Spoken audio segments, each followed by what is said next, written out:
நீங்க இந்த psycho thriller மூவிஸ்லாம் நிறைய பார்த்துருப்பீங்க. அதே மாதிரி நம்ம நிஜ வாழ்க்கையிலையும் நிறைய சைக்கோஸ் இருந்ததை பத்தி நீங்க கேள்விப்பட்டிருப்பீங்க. இந்த சைக்கோஸ்லாம் பாத்தீங்கன்னா நம்மள மாதிரியே சக மனிதர்களா இருக்கக்கூடிய மனிதர்கள் தான். அப்புறம் ஏன் அவங்க சைக்கோவா மாறுறாங்க? எந்த விஷயம் அவங்கள சைக்கோவா மாத்துது அப்படின்னு பாத்தீங்கன்னா அதுக்கு பின்னாடி ஒரு பிளாஷ்பேக் கண்டிப்பா இருக்கும். யாராவது ஒரு பர்சன் அவங்களுடைய அந்த ஆழ் மனதை பாதிக்கப்படுத்தக்கூடிய வகையில கண்டிப்பா நடந்துட்டு இருந்திருப்பாங்க. அதனால இந்த சைக்கோவா மாறுற பர்சனுக்கு அவங்க மேல ஒரு எக்ஸ்ட்ரீம் லெவல் வெறுப்பு, கோவம் இதெல்லாம் இருக்கும். அந்த வெறுப்பு, கோவத்தை எப்படி தீர்த்துக்கிறது, யார் மேல காட்டுறதுன்னு தெரியாம அவங்க கண்ணில் படுற எல்லா மனுஷங்களையும் அந்த ஒரு மனுஷனாவே நினைச்சு அடிக்கிறது, துன்புறுத்துறது, பயங்கரமா கொலை பண்றது, இந்த மாதிரி விஷயங்களை பண்ணிட்டு இருப்பாங்க. நார்மலா ஒரு பர்சன் கொலை பண்றதுக்கும் ஒரு சைக்கோ கொலை பண்றதுக்கும் நிறையவே வித்தியாசம் இருக்கும். இந்த சைக்கோலாம் பாத்தீங்கன்னா அவங்க பண்ற ஒவ்வொரு கொலையும்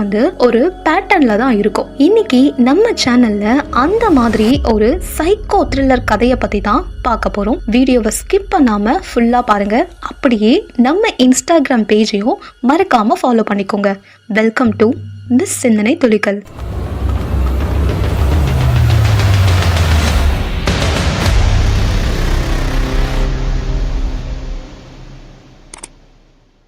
அது ஒரு சிட்டினாலே எப்பவுமே ஆக்டிவா இருக்கிற ஒரு பிளேஸ். அதே மாதிரி தான் அந்த சிட்டியும் இருக்கு. அப்படி ஆக்டிவா இருக்கிற அந்த சிட்டில ஒரு குடும்பம் வாழ்ந்துட்டு வராங்க. அந்த ஃபேமிலியில பாத்தீங்கன்னா அப்பா, அம்மா, அவங்களுக்கு 2 பசங்க. அப்பா அம்மா வேலைக்கு போயிடுவாங்க. பெரிய பையன் பாத்தீங்கன்னா ஃபைனல் இயர் படிக்கிறான் காலேஜ். சின்ன பையன் +2 படிச்சுட்டு இருக்கிறான். அந்த குடும்பமும் டே டு டே லைஃப்ல எல்லாரும் ஓடுற மாதிரி வேலைக்கு ஒரு பக்கம், ஸ்கூலுக்கு ஒரு பக்கம், காலேஜுக்கு ஒரு பக்கம் ஓடிட்டு இருக்கிறாங்க.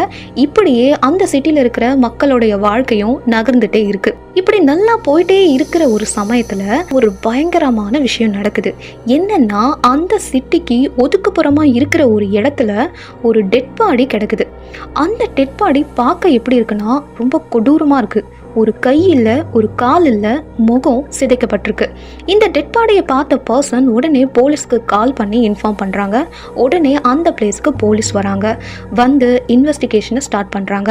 அந்த டெட் பாடியோட முகம் சிதைஞ்சிருந்ததுனால அது யாருன்னே கண்டுபிடிக்கவே முடியல. உடனே இந்த விஷயம் ஊர் ஃபுல்லாக பரவுது. அதனால மக்களுக்கு அவங்கள அறியாமலே ஒரு பயம், ஒரு பதட்டம் வர ஆரம்பிக்குது. அவ்வளோ கொடூரமாக இருந்துச்சு அந்த டெட் பாடி. அப்புறம் நாளாக அந்த விஷயம் கொஞ்சம் மறந்து போது மக்கள் மறுபடியும் அவங்களுடைய பிஸி லைஃபுக்கு திரும்ப ஆரம்பிக்கிறாங்க. இந்த கொலை நடந்தது பார்த்தீங்கன்னா ஜூன் மாதம் 18ஆம் தேதி நடந்துச்சு. அதுவும் விடியற் காலையில தான் அந்த மாதிரி ஒரு டெட் பாடி இருந்தது கண்டுபிடிக்கப்பட்டுச்சு. ஆனால் கொலை பார்த்தீங்கன்னா நைட்டே நடந்திருக்கு. அதுக்கு முன்னாள் நைட்டே அந்த கொலை நடந்திருக்கு. இப்போ அந்த கொலை நடத்தப்பட்டு 15 நாளுக்கு மேல ஆகிடுச்சு. இப்போ வரைக்குமே அந்த கொலையை யாரு பண்ணா, எதுக்காக பண்ணாங்க அப்படிங்கிற விஷயம் போலீஸுக்கு தெரியவே இல்லை. அதே மாதிரி அந்த கொலையாளியை பத்தின எந்த ஒரு எவிடன்ஸுமே போலீஸுக்கு கிடைக்கல. இதனால போலீஸுக்கு குழப்பம் ஏற்படுது. இப்போ அவங்க இந்த இன்வெஸ்டிகேஷனை இன்னும் கொஞ்சம் தீவிரப்படுத்தி ஆதாரங்களை கலெக்ட் பண்ண நினைக்கிறாங்க. ஆனா அவங்களுக்கு எதுவுமே கிடைக்கல. இப்படியே போயிட்டு இருக்கிற சமயத்துல சரியா ஜூலை 18 அதே மாதிரி விடியற் காலையில இன்னொரு டெட் பாடி கிடைக்குது. இந்த டெட் பாடியும் சிட்டியில ஆள் நடமாட்டமே இல்லாத ஒரு இடத்துல கிடைக்குது. இந்த 2 டெட் பாடிக்கும் ஒரு ஒற்றுமை இருக்கு. என்னன்னா இந்த டெட் பாடிலையும் ஒரு கை இல்ல, ஒரு கால் இல்ல, முகம் சிதைக்கப்பட்டிருக்கு. ஆனா இது ஒரு பொண்ணோட டெட் பாடி. இப்போ மக்களுக்கு ஒரு பக்கம் இன்னும் ஒரு படி மேல பயம் அதிகமாகுது. போலீஸுக்கு இன்னும் ஒரு படி மேல பிரஷர் அதிகமாகுது. ஏன்னா ஃபர்ஸ்ட் நடந்த கொலையே யாரு பண்ணான்றது இப்ப வரைக்குமே கண்டுபிடிக்க முடியல. இந்த நிலைமையில இன்னொரு கொலை இதே மாதிரி நடந்திருக்கு அப்படின்னா கண்டிப்பா போலீஸ் சைட்ல ரொம்பவே பிரஷர் இருக்கும். இப்போ இந்த உடலையும் கைப்பற்றி இன்னும் விசாரணையை தீவிரப்படுத்துறாங்க. மக்கள் எல்லாருமே இப்போ வீட்டை விட்டு வெளியே வரவே பயப்படுறாங்க. நைட்டு 8-9 மணிக்கு மேலாம் ஆள் நடமாட்டமே இல்லாம வெறிச்சோடி போகுது அந்த சிட்டி. ஒரு சிட்டினாலே எப்பவும் 10, 11, 12 மணி வரைக்குமே வண்டியெல்லாம் போயிட்டு இருக்கோம், வந்துட்டு இருக்கோம், மக்கள் நடந்துட்டு தான் இருப்பாங்க. கிராமங்கள்ல தான் பெரும்பாலும் 8 மணிக்கு மேல மக்கள் வெளியே வர மாட்டாங்க. ஆனா இப்போ அந்த சிட்டி ஒரு கிராமம் மாதிரி மாறிடுச்சுன்னு சொல்லலாம். ஏன்னா இந்த மாதிரி கொலைகள் நடக்கிறத பார்த்து மக்களுக்குள்ள பீதி அதிகமாக ஆரம்பிக்குது. இப்போ போலீஸ் வந்து ஒரு கன்க்ளூஷனுக்கு வராங்க. ஏன் இதை வந்து ஒரு சைக்கோ அப்படி இல்லைன்னா மனநல பாதிக்கப்பட்ட இந்த பைத்தியம் மாதிரி இருக்கிறவங்க பண்ணியிருக்க கூடாது அப்படின்னு சொல்லிட்டு நினைக்கிறாங்க. ஆனா இந்த 2வது கொலை நடந்து ஒரு 10 நாள் கழிச்சும் அதை பத்தியும் எந்த எவிடன்ஸும் கிடைக்கல. இதனால இந்த கேஸ் சிபிஐக்கு மாற்றப்படுது. இப்போ நம்ம கதை ஸ்டார்டிங்ல ஒரு ஃபேமிலியை பத்தி பார்த்தோம்ல, அந்த ஃபேமிலிக்கு வருவோம். அந்த ஃபேமிலியில இருந்த பெரிய பையன் வந்து பாத்தீங்கன்னா காலேஜ் ஃபைனல் இயர் முடிச்சுட்டு அங்கேயே கேம்பஸ் இன்டர்வியூல செலக்ட் ஆகி வேலைக்கும் போய் ஜாயின் பண்ணிட்டான். சின்ன பையன் +2 எக்ஸாம் எழுதி முடிச்சுட்டு இப்போ காலேஜ் போய் சேர்றதுக்காக வெயிட் பண்ணிட்டு இருக்கான். பெரிய பையன் வந்து வேலைக்கு போறதுங்கிறது அவங்க வீட்டில் இருக்கிறவங்களுக்கு சந்தோஷம் தான். ஆனா சிட்டியில இந்த மாதிரி கொலை நடக்கிறத நினைச்சு அவங்க அப்பா அம்மா ரொம்பவே பயப்படுறாங்க. ஆனா நேச்சுராவே வந்து பாத்தீங்கன்னா பெரிய பையன் கொஞ்சம் தைரியமான ஆளு தான். எதுக்குமே அவ்வளோ சீக்கிரம் அசர்ற ஆளு கிடையாது. சின்ன பையன் தான் வந்து பாத்தீங்கன்னா ரொம்பவே பயந்த சுபாவம் இருக்கிற பையன். ரொம்ப இன்னசென்ட்னு சொல்லுவாங்களே அந்த மாதிரி ஒரு கேரக்டர், எல்லாத்துக்குமே பயப்படக்கூடிய ஒரு கேரக்டர். ஆனா அவங்க அப்பா அம்மாவுக்கு வந்து இந்த மாதிரி கொலை நடக்கிறத பார்த்து ரொம்பவே பயம் அதிகமாகுது. அதனால அந்த பேரண்ட்ஸ் வந்து அவங்களுடைய பையன் கிட்ட நீ எப்படியாச்சும் ஆஃபீஸ்ல கேட்டுட்டு நைட்டு 8 மணிக்கெல்லாம் வீடு வந்து சேர்ற வழியை பாரு, ஏன்னா சிட்டில இந்த மாதிரி வந்து கொலை நடந்துட்டு இருக்கு, எனக்கு ரொம்ப பயமா இருக்கு அப்படின்னு சொல்லிட்டு சொல்றாங்க. சரின்னு சொல்லிட்டு பெரிய பையனும் அப்பா அம்மாவோட நிம்மதிக்காக நான் கேட்டுட்டு வந்துடுறேன் அப்படின்னு சொல்லிட்டு சீக்கிரமாவே வீட்டுக்கு வந்துடுறாங்க. இப்போ அந்த 2வது கொலை நடந்து 20 நாளுக்கு மேல ஆகிடுச்சு. இப்போ கேஸ் வந்து போலீஸ் கிட்ட இல்ல, சிபிஐ கிட்ட இருக்கு. சிபிஐயும் ரொம்ப தீவிரமா அதுக்கான இன்வெஸ்டிகேஷனை பண்ணிட்டு இருக்காங்க. இப்போ இந்த ஃபேமிலியில வந்து பாத்தீங்கன்னா ஒரு நாள் பெரிய பையன் வேலைக்கு போயிட்டு வீட்டுக்கு வரான். வந்துட்டு எல்லாரும் ஒண்ணா உட்காந்து டின்னர் சாப்பிட்டுட்டு நைட்டு தூங்க போயிட்டாங்க. தூங்கிட்டே இருக்கிற சமயத்துல திடீர்னு பெரிய பையன் எழுந்து பார்க்கறான். பார்த்தா அவனுடைய தம்பியை காணும். எங்கடா இவன் காணும் அப்படின்னு சொல்லிட்டு கொஞ்சம் பதறி போறான். டைம் பார்த்தா மணி ஒரு 12க்கு மேல இருக்கும். அந்த சின்ன பையன், அதாவது அவனுடைய தம்பி எங்க போனா அப்படின்னு சொல்லிட்டு எழுந்து வெளியே வந்து பார்க்கறான். பார்த்தா வெளியே லைட் எரிஞ்சிட்டு இருக்கு, கதவு திறந்திருக்கு. உடனே கதவை திறந்து பார்த்தா இவன் டக்குன்னு வந்து முன்னாடி நின்னா. உடனே பயந்து போயிட்டான்.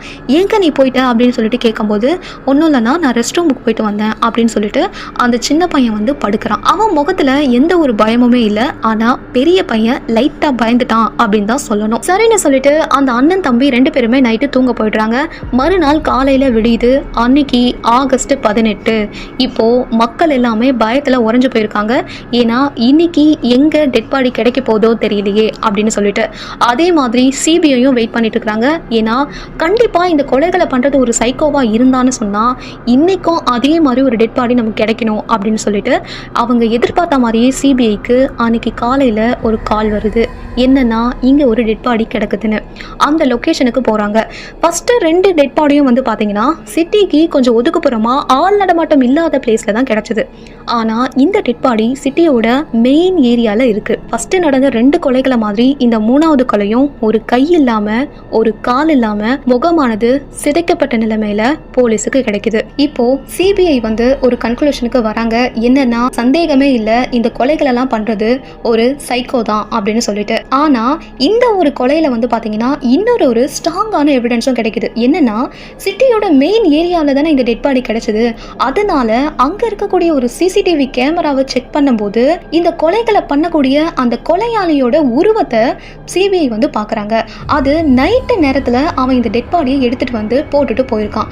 அது மட்டும் இல்லாம அவன் பிளாக் கலர்ல ஒரு கோட்டும் போட்டுட்டு இருக்கான். பட் முகம் வந்து சரியா தெரியல. சிபிஐ வந்து அந்த கொலையாளியோட உருவத்தை நியூஸ் சேனல் எல்லாம் பப்ளிஷ் பண்றாங்க. அதே மாதிரி அங்கங்க போஸ்டர் அடிச்சும் ஒட்டுறாங்க. இந்த மாதிரி தான் அந்த கொலையாளி இருக்கான். ஸோ மக்களை வந்து கொஞ்சம் உஷாரா இருக்க சொல்றாங்க. இந்த மாதிரி அடையாளங்களோட யாரையாச்சும் பார்த்தீங்கன்னா உடனே போலீஸுக்கு தகவல் கொடுங்க அப்படின்னு சிபிஐ வந்து மக்கள் கிட்ட அறிவுறுத்துறாங்க. 3வது கொலை நடந்தும் 15 நாளுக்கு மேலே ஆகுது. இப்போதைக்கு சிபிஐ கிட்ட இருக்கிற எவிடன்ஸ் என்னன்னா இந்த கொலைகள் எல்லாமே பண்ணுறது ஒரு சைக்கோ தான். ஏன்னா சைக்கோ பண்ணுற எல்லா கொலைகளுமே வந்து ஒரே பேட்டர்னில் தான் இருக்கும். அதே மாதிரி ஒரே டைம் லைனில் தான் இருக்கும். இந்த கொலைகளும் ஒரு மாதம் கேப்பில் தான் நடந்துட்டுருக்கு. இன்னும் ஒரு எவிடன்ஸ் என்னன்னா சிசிடிவி கேமராவில் பதிவான அந்த சைக்கோவோட உருவம். இதை தவிர்த்து சிபிஐ கிட்ட வேற எந்த எவிடன்ஸுமே அந்த கொலையாளியை பற்றி இல்லை. அப்படியே நாட்கள் கடந்து போய் செப்டம்பர் 17 வருது. இப்போது ரொம்பவே உஷாராக இருக்காங்க சிபிஐ எல்லாருமே. சிபிஐ போலீஸ்னு எல்லாருமே சிட்டியை சுற்றி எல்லா இடத்துலையுமே வந்து ரோந்து பணியில் ஈடுபடுறாங்க. ஏன்னா மறுநாள் விடிஞ்சா செப்டம்பர் 18 கண்டிப்பாக 18ஆம் தேதி ஒரு கொலை விழும். அந்த சைக்கோ நிச்சயமாக அவன் கொலை பண்ண அந்த உடம்பை எடுத்துகிட்டு வந்து சிட்டியில் எங்கேயாச்சும் ஒரு பகுதியில் போட்டுட்டு போவான் அப்படின்னு சொல்லிட்டு போலீஸ் எல்லா இடத்துலையுமே வந்து சிசிடிவி கேமராவை ஃபிக்ஸ் பண்ணுறாங்க. எல்லா இடத்துலையுமே வந்து ரோந்து பணியில் ஈடுபடுறாங்க. ஆனால் நைட்டு ஃபுல்லாக ரோந்து பணியில் இருந்தும் கூட அந்த சைக்கோவை பிடிக்க முடியல. ஆனால் போலீஸ் எல்லாருமே எதிர்பார்த்த மாதிரி மறுநாள் காலையில் செப்டம்பர் 18 அன்னைக்கு அவங்களுக்கு கால் வருது, என்னன்னா டெட் பாடி கிடக்குதுன்னு. இந்த வாட்டி அந்த டெட் பாடி எங்கே கிடக்குது தெரியுமா? நான் ஒரு ஃபேமிலியை பற்றி சொன்னேன்ல, அந்த ஃபேமிலியோட வீட்டு வாசலில் தான் அந்த டெட் பாடி கிடக்குது. அந்த டெட் பாடி யாருன்னா அந்த ஃபேமிலியிலேயே இருக்கிற ஒரு பர்சன் தான். அவங்களுக்கு 2 பையன்னு சொன்னல, அதில் இருக்கிற முதல் பையன், அதாவது அவங்களுடைய முதல் பையன் தான் அங்கே இறந்து போய் கிடக்கிறது. அவங்க ரொம்பவே கதறி போய் அழுது போலீஸ்க்கு கால் பண்ணி இந்த விஷயத்த சொல்கிறாங்க. இப்போது போலீஸும் சிபிஐயும் அவங்க வீட்டுக்கு வராங்க, வந்து இன்வெஸ்டிகேஷனை ஸ்டார்ட் பண்ணுறாங்க. உங்கள் வீட்டில் முதல்ல எத்தனை பேர் அப்படின்னு சொல்லிட்டு விசாரிக்கிறாங்க. எனக்கு 2 பசங்க அப்படின்னு சொல்லிட்டு சொல்கிறாங்க. இறந்து போன உங்கள் பெரிய பையன் எங்கே இருக்கான், அப்போ சின்ன பையன் எங்கே அப்படின்னு சொல்லிட்டு சிபிஐ கேட்குறாங்க. அப்போ தான் அவங்க சின்ன பையனை பற்றி அவங்க யோசிக்கிறாங்க. வீடு முழுக்க தேடியும் அவங்க சின்ன பையனை கண்டுபிடிக்க முடியல. அப்போ பேரண்ட்ஸ் சொல்கிற ஒரு விஷயம் என்னென்னா, என் சின்ன பையன் பேசிக்காகவே ரொம்பவே கூச்ச சுபாவம் இருக்கிற ஒரு பையன், ஒருவேளை அவன் எங்கேயாச்சும் போயிட்டு பயந்து போய் ஒளிஞ்சிட்டு இருக்கலாம் அப்படின்னு சொல்லிட்டு சொல்கிறாங்க. இப்போது சிபிஐயும் போலீஸும் அவங்க வீட்டுக்குள்ளே வந்து தேட ஆரம்பிக்கிறாங்க. அப்படி தேடினதில் ஒரு ஸ்டோர் ரூம் மாதிரி ஒரு இடத்துல ஒரு கருப்பு கலர் ரெயின் கோட்டை கண்டுபிடிக்கிறாங்க. இந்த ரெயின் கோட்டு தான் சிசிடிவி கேமராவில் அவங்க பார்த்த அந்த கொலையாளியோட ரெயின் கோட்டு மாதிரியே இருக்கிறத கவனிக்கிறாங்க. உடனே இந்த ரெயின் கோட்டு யாரோடது அப்படின்னு சொல்லிட்டு கேட்குறாங்க. அது என்னோட சின்ன பையனோடது தான் அப்படின்னு சொல்லிட்டு அவங்க அப்பா அம்மா சொல்கிறாங்க. டவுட்டு இன்னும் இன்க்ரீஸ் ஆகுது. உங்கள் சின்ன பையனோட ரீசெண்டாக எடுத்த ஃபோட்டோவை காமிங்க அப்படின்னு சொல்லிட்டு கேட்குறாங்க. இப்போ அந்த பேரண்ட்ஸ் அவங்க சின்ன பையனுடைய ஃபோட்டோவை காமிக்கிறாங்க.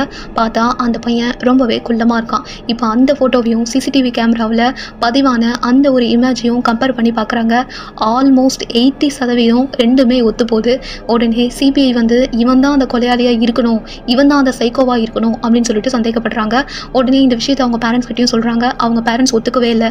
ஏன்னா அப்படி இருக்க வாய்ப்பே இல்லை. ஏன்னா அவன் ரொம்பவே வந்து பயந்த ஒரு சுபாவம் இருக்கிற ஒரு பையன், அவன் எப்படி இந்த கொலைகள்லாம் பண்ணியிருக்க முடியும் அப்படின்னு சொல்லிட்டு அவங்க பேரண்ட்ஸ் ஒத்துக்கவே இல்லை. இன்னொரு பக்கம் பார்த்தா அவங்க பெரிய பையன் இறந்து போன அதிர்ச்சியில இருந்து அவங்க மீண்டே வரலன்னு சொல்லலாம். இப்போ சிபிஐ வந்து சிட்டி முழுக்க அந்த பையனை தான் தேடிட்டு இருக்கிறாங்க. அன்னைக்கு செப்டம்பர் 18 நைட் ஒரு மணிக்கு மேலே இருக்கும். ஒரு ஹைவேல அந்த சின்ன பையனை கண்டுபிடிக்கிறாங்க. அவன் வந்து பார்த்தீங்கன்னா அந்த ஹைவேல ஒரு ஓரமாக நின்றுட்டு இருக்கிறான். அப்போ இவன் தான் அந்த பையன் அப்படிங்கிறத கண்டுபிடிச்சு போலீஸ் அரெஸ்ட் பண்ணி அவனை கூட்டிட்டு வராங்க. அவனை வந்து ஒரு சைக்காட்டிஸ்ட் கிட்ட அனுப்பி அவன்கிட்ட வந்து பேச முயற்சி பண்றாங்க. இப்போ போலீஸ், சிபிஐ, சைக்காட்டிஸ்ட்னு சொல்லி எல்லாருமே அவன்கிட்ட விசாரணையை ஸ்டார்ட் பண்றாங்க. உன்னோட அண்ணன் இறந்துட்டான் அப்படின்னு சொல்லிட்டு அங்க இருக்கக்கூடிய சிபிஐ ஆஃபீஸர் ஒருத்தர் அந்த பையன் கிட்ட சொல்றாங்க. ஆனா அந்த பையனோட முகத்துல எந்த ஒரு ரியாக்ஷனுமே இல்லை, ஒரு பயமும் இல்லை, ஒரு வருத்தமும் இல்லை, ஒரு அழுகையும் இல்லை, எந்த ஒரு ரியாக்ஷனுமே இல்லாம அவன் நார்மலா இருக்கான்.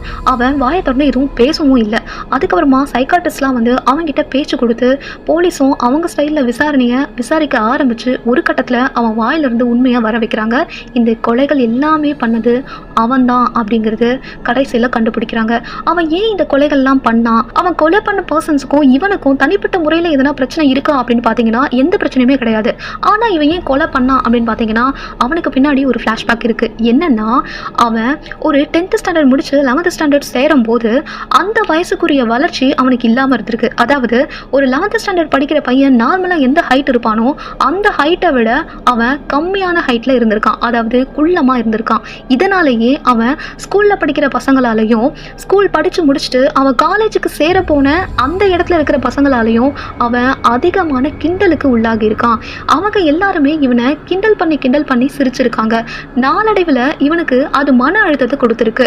என்னதான் அவன் வெளியே சிரிக்கிற மாதிரி காட்டிக்கிட்டாலும் அவனை மற்றவங்க கிண்டல் பண்ணி சிரிக்கிறத அவனால் ஏற்றுக்கவே முடியல. அந்த மன அழுத்தம் நாளாக அவனுக்கு ஒருவித பயங்கரமான கோவத்தை ஏற்படுத்துது, ஒருவித வெறுப்பை ஏற்படுத்துது. இதனால அதிக கோவத்தோட அதிக வெறுப்போட உச்சிக்கே போன அவன் என்ன பண்றது, அதை எப்படி வெளிக்காட்டுறதுன்னு தெரியாம முதல் கொலையை பண்ண ஆரம்பிக்கிறான். அதுதான் ஜூன் 18. அவன் இதுவரைக்கும் கொலை பண்ண எல்லா பர்சன்ஸுமே வந்து பார்த்தீங்கன்னா ஹைட்டான பர்சன்ஸ். இப்போதான் இந்த விஷயத்த சிபிஐயே கண்டுபிடிக்கிறாங்க. அவன் ஹைட்டாக இருக்கிற எல்லா பர்சனையுமே வந்து கொலை பண்ணியிருக்கிறான். அவங்க அண்ணனும் அவனை விட ஹைட்டாக தான் இருந்திருக்கிறாரு. அதனால தான் கடைசியில் அவங்க அண்ணனையும் அவன் கொலை பண்ணியிருக்கிறான். இப்போது இந்த மாதிரி நார்மலாக இருந்த ஒரு பையன் இன்னைக்கு சைக்கோவாக மாறி இப்படிப்பட்ட கொடூர கொலைகளை பண்ணியிருக்கான் அப்படின்னா அதுக்கு காரணம் என்ன? அவன் மனரீதியாக ஏற்பட்ட அந்த பாதிப்பா, இல்லை நம்மள மாதிரி சக மனிதர்கள் மன ரீதியாக அவனை துன்புறுத்தினதா? ஸோ நம்மள மாதிரி நார்மலாக இருக்கக்கூடிய ஒரு சக மனிதரை சைக்கோவாக மாற்றுறதே நம்மள மாதிரி மனுஷங்க தான். உங்களுக்கு இந்த கதை பிடிச்சிருந்ததுன்னா லைக் பண்ணுங்க, உங்க ஃபேமிலி அண்ட் ஃப்ரெண்ட்ஸுக்கும் ஷேர் பண்ணுங்க. மறக்காம நம்ம சேனலை சப்ஸ்கிரைப் பண்ணுங்க. நன்றி.